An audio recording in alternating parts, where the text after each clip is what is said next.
Here's the completely horrible part of this. Here's a point that so many people miss. They see numbers thrown out there. They see percentages. At first they saw mortality rates like 4.7 blah. That was a lie from the beginning. This is not controversial. All of the experts have backtracked and said, oh, it's way more prevalent. It's way more all over the place. Way more people have had it, which means the mortality rate is way lower. Initially, they were just measuring the number of people who were sick enough to go get tested, and then the percentage of those who died. And they were talking about that as if it's a mortality rate. And some of us immediately said, well, what about all the people who didn't bother to get tested? Like who had it but didn't go into the hospital to get tested?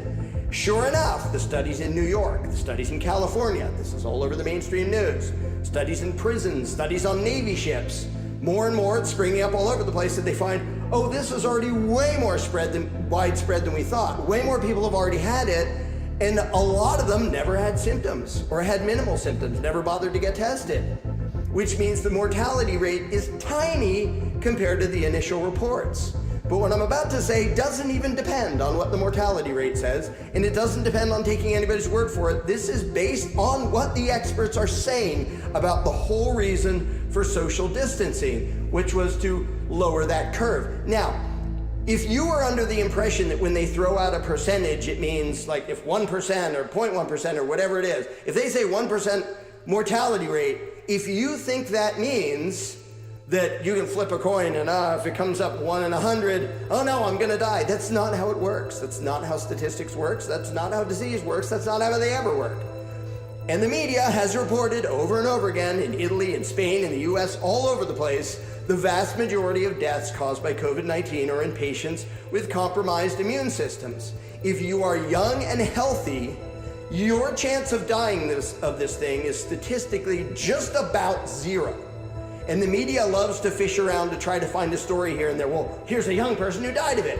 And they've, fished so hard that they were dishonest and had to retract some of them. For whatever reason, COVID-19 is very, very nice to infants and children compared to even the common flu.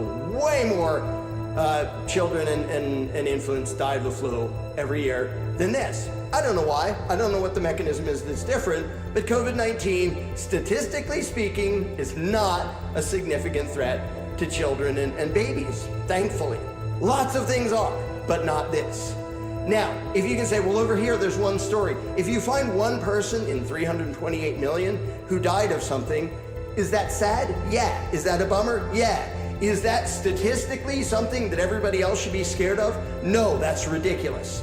There are literally 20 other things that are way more likely to be a threat to your child or your baby or yourself if you're in your 20s, 30s, 40s. All of this is in the media, but most people just look at the death numbers and they go, it's gonna kill us. But back to the point, here is the main point I want to sink in, because this has been right in your face for days and almost nobody has noticed, apparently. None of the people out there I see wearing masks and standing 6 feet apart and doing all this. At no point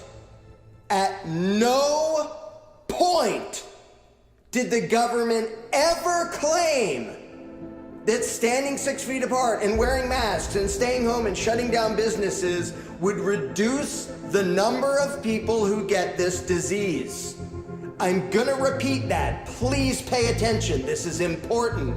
At no point did they claim that any of those measures would actually reduce the number of people who get this disease. And they're right. It won't. You've heard flattening the curve, and no doubt you've seen that picture of an arch that goes like this and an arch that goes like that. The area under the two arches is the same. That means they are expecting the same number of people to get this. All of those measures were designed only to slow down the rate of spread of the disease, not to actually limit the spread and how many people get it. When you see signs out there that said, help stop the spread of COVID-19, that is a lie. And every one of the experts has explained over and over again, the point here is not to stop the spread of this. That is impossible. It's way too late. It's utterly impossible. All of these measures from their own mouths, all of these measures were intended only to slow down the spread of it with the goal of not overwhelming hospitals. That was it. If you think you're wearing a mask so you don't get it, that was never why they said to wear a mask. After they said not to wear a mask, because they were all saying that first. None of this, standing 6 feet apart, staying home, none of that was going to keep you from getting it. Ever. They never claimed it was. They never pretended it was. It was just to delay you or a whole bunch of people getting it. They've been open about that the whole time, and almost everybody's apparently missed it.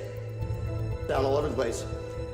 What I just described, all the things happening in the US, well, some of them, there's more than that, negative ramifications of these ridiculous solutions, the US is going to get the easy brunt of it.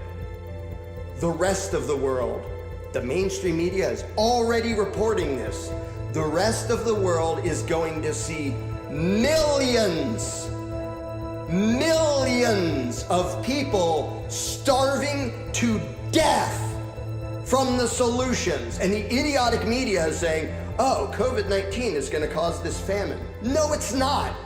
Government shutdowns destroying the economy are going to cause millions of people to die. It isn't this stupid virus. You look in India, they're not even up to 1,000 deaths in a population of 1 point whatever billion people. But the shutdowns are destroying the economy, and there's a bunch of people over there saying we're going to be starved.